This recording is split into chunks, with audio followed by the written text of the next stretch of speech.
This is Dakota News Now, your first alert station. Good evening, I'm Cooper Seamer. The South Dakota legislature is deep into session with crossover day looming this upcoming Tuesday. As lawmakers consider various bills, groups around the state gather to rally against House Bill 1259. Parker Brown has our top story tonight.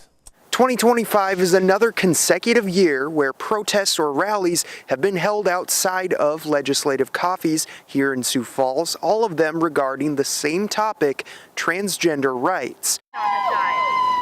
On short notice, organizers like the Transformation Project mobilized groups in Sioux Falls, Huron and Rapid City to rally against House Bill 1259. Stripping them of their rights and dignity. That bill would ban people from entering a bathroom designated for the opposite biological sex. Opponents to the bill say that it not only marginalizes transgender people, but they believe it's deeply flawed. We're asking the state to pay for lawsuits. We're asking the state to build new restrooms.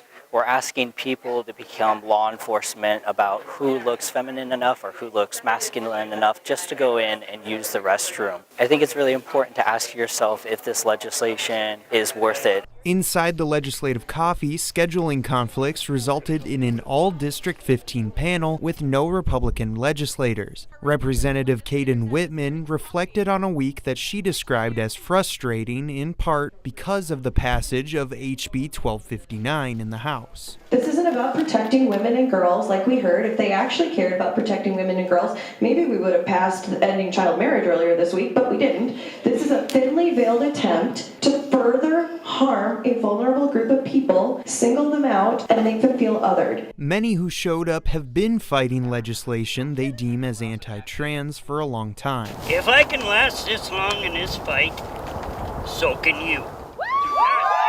It's difficult to stay energized to keep fighting, but they feel that it's their only option. There's so few trans South Dakotans, but their voices and their lives matter. They need allies today and every day, and we can't just stop showing up to support their human rights and human dignities.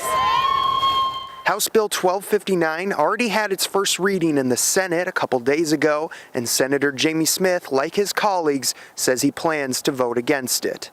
In Sioux Falls, Parker Brown, Dakota News Now.